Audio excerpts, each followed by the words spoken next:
What's up, guys? I just wanted to start this video and come in here and say thank you to all the new subscribers that have joined from the Cleese McFarland Freedom 500 video. That video blew up, 20,000 views, way beyond my imagination. So just thank you to everyone who subscribed and who commented in the last video. Comment in the bottom of this video on what kind of content you want to see me make. I got some plans to do some fishing and some road trip stuff planned in the next couple of weeks. But I got to graduate college first on May 2nd. I graduate from Florida Atlantic University. So, but yeah, so stay tuned. In this video, I'm just gonna be working on my uncle's Camaro. We're about to see in a second. But I wanted to make a really good video for you guys, but that's really all the time I have right now with my exams going on and everything. So just sit back and enjoy. Don't forget to comment down in the comment section what kind of stuff you want to see me do next. And yeah, see you in the comments. All right, so what do we got here? What is this? This is a 1973 Chevy Camaro Type LT. Obviously, it's custom. Oh yeah, custom with a K. Yep. What'd you do to it? What engine is this? It's actually a 454 out of a Winnebago that we bored and stroked out to a 496 full hydraulic roller motor. Oh yeah. And then what are we doing on this right now? I've been having some issues with oil pan. Yeah. This is the same style here over here as the old oil pan. It's got these little tack welds that hold the windage tray in there. You can see down there these little tiny tacks.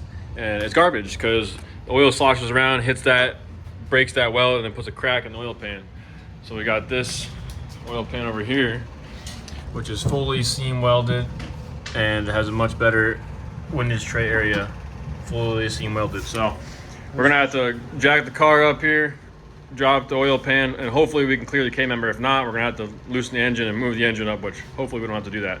So we're gonna, or the cross member, all right, yeah. So we're gonna start by jacking the car up and taking the bolts out. If we can't drop the oil pan and then take the oil pickup tube off, then we're just gonna pull the engine up. But hopefully we can drop the oil pan enough to get to the oil pickup tube bolt, drop that in the pan, pull that out, and then try and slip this one up in there and do the same process. So we're gonna get started. Actually, this thing broke. This thing's been sitting for a while. Finally got some nittos for it, some nice rims. It used to have pizza cutters on the front, which are for sale if you want to buy them. I'll put a link in the description. But we got these wide tires on the back now, and it's been sitting for a while because they have pizza cutters and bad tires and whatnot. So we finally get good tires on it. Goes for a ride. It gets about 2 blocks down the street to the gas station, and there's just a trail of oil leaving behind it. So yeah, it was fun times. Anyways, we're gonna get to working on this thing right here. Show you guys what we got going on here. So we gotta take oil pan out. Gotta take all the bolts off. All the bolts off back there. On this side too. Hopefully we can drop it down enough on this side and feed it out that way. All right, so we got the oil pan out. Oil pump, which goes right there, off. And we're gonna go get the new oil pump and press on the new oil pump pickup tube, and then bolt it in and bolt the pan on. But this is the bottom end of a Big Block Chevy forged crank. All right, so got the new oil pickup tube out of the freezer actually to make it a little bit smaller, and then here we are tapping it down into the new oil pump. And then we're gonna throw in the vise, tap that thing in, and install it.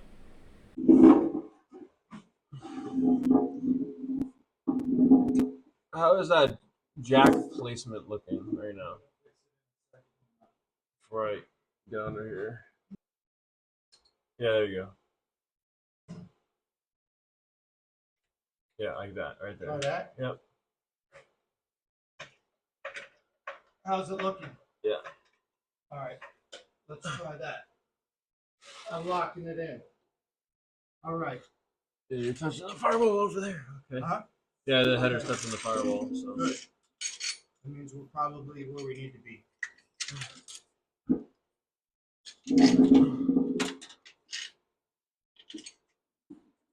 Did it have the hex head at the back of the pan or only? Oh, the whole gasket just already slid off. No, come on, really?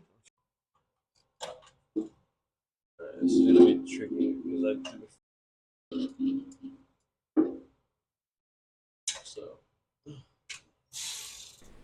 So we basically proceed to absolutely struggle with this. The gasket falls off multiple times. We tried using RTV to hold it in place, but that just didn't work. So let's just skip this part.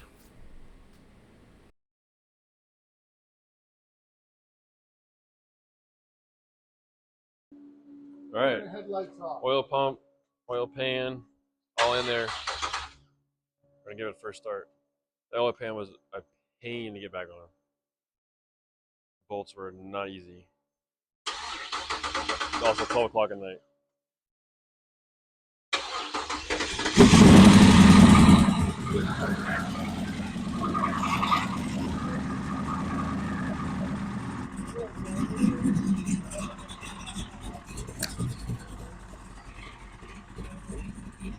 Yep. I heard him say we got oil pressure, but let's looky.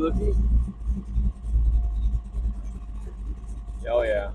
Gas, because it's on the choke right now. Don't touch the gas. Huh? Yep. Pounds of oil pressure. 60 pounds.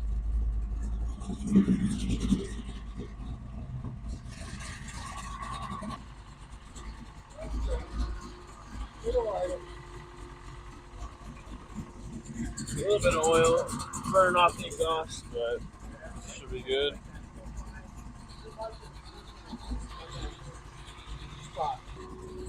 Time to go for a test drive.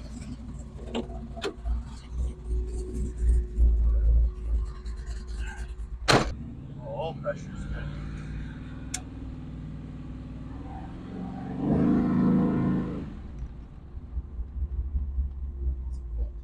Voltage is good.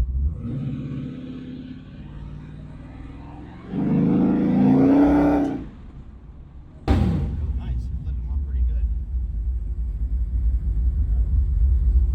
Roll into it slow.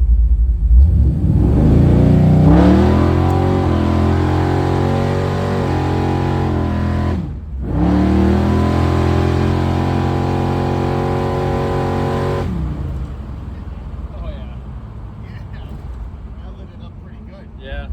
Bonus clip. This is me helping my buddy fix the battery terminals on his older Ford with the 5.0 Windsor motor in it.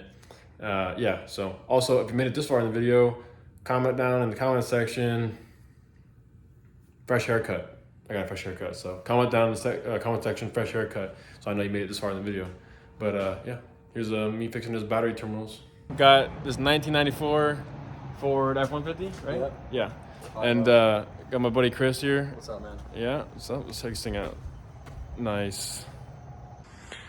Basically, he hit me up saying his truck didn't want to start, and I think we know why, because those things are Fried. they're Chewed cooked, up. they're loose, they're Chewed up. wires are not good. So sent them to Amazon. Picked up some of these little like power blocks. So Terminals. yeah, battery terminals, but they have like extra Knobs and extra stuff. mounting points. So we're gonna throw those on, boom, there and there, and so let's just get these wires cut up and see if it works. Yeah. Also check this out. Is this it? Yeah. You move the wire and that changes the color. Blue, purple, oh, pink. Yeah. This F1 shitty, just like all the rest of the F1 shitties out there. Wow, that's tough. Okay, I'm ready to get a razor blade.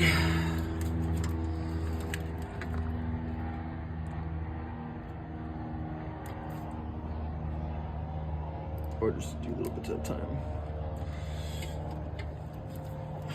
Jeez Louise. I'm on it. All right, so Chris had a good idea. He's like, "You got those like yard scissors? Because these dikes are just duller than dull." Let's see if this works. If this works, I won't be shocked, but I'll be impressed.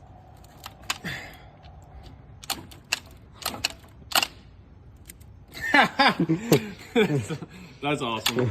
That's great.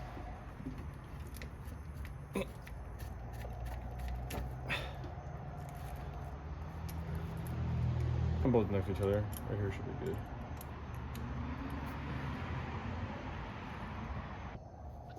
All right, so basically the way this works, you got Allen key bolt on top here, and it sends that bolt, or that bolt down into it and pinches the wire. When you stick the wire in there, it pinches it. So you unscrew that bad boy right there, shove the wire in, tighten that down, and you're good. And then use this as like a lock nut that holds it in place, and this also works as like a terminal. So let's say you take the nut all the way off, you put this on there, and then you lock that down, so it locks the stud in place and can hold a wire. So 2 in 1. So you actually have 1, 2, 3, 4, 5, 6, 7, 8, 9, 10, 11. You have 12 different places to be able to mount a wire. So I know. tight like a tiger. Let's get the next one. Actually, that's got a good lockdown.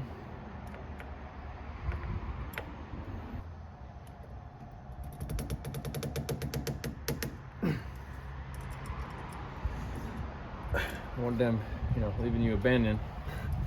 Yeah, bomb. But if it does, it's not the Ford fault, it's the Amazon part. Yeah, but it's a fucking part.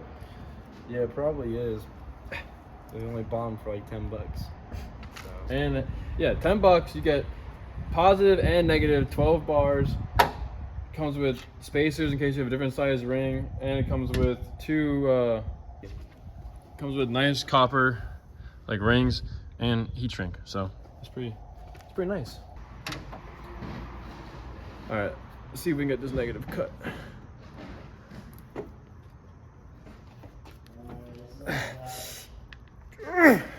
Man.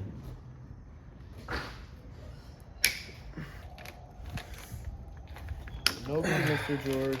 No good. No good, Mr. George. Man, I need to get new dikes. These things are just rusted, and you can see light. I don't know if you guys can see that, but you can see light through it because it doesn't even make contact anymore. I bruised my hand up. Got it. We're all the same size. Man, that thing was so junk. Look at that, John. Yeah, we just peeled it open. That bad boy is corroded. That's what happens when your truck is 35 years old Yes. and counting. Oh God. Well, we're just gonna like massage that, get that corrosion out of there, and I have a wire bristle. oh yeah, let me see that for sure. Yeah. First. Use the drill attachment. Oh yeah. That's what I was saying. It comes right off, right? Good as new. We'll fan it out. Get it off. You want to make sure the dust goes into the engine bay for extra corrosion. No. Well, buff. I thought you said All it right. was a 7. Isn't that a 7? What is it? I think. We gotta tighten that up. It was finger loose. You can't see, but it was finger loose. Might be an 8. Anyways, we're at the. All right. Look at that. Perfectly installed. We tech savvy over this. Tech savvy. All right, close it up. Let's see if it starts faster than normal. It's got that side exit exhaust. I literally. Oh, look at the cab lights and everything. We got the cab lights on there. Nice. All right, ooh, this thing is so clean. Give my boy a speaker back there. Look at this. How many miles you got on there? 136,000. Cherry. Bro, my first car had 415 on it when I got rid of it. So, all right, bro. Peace. Wow.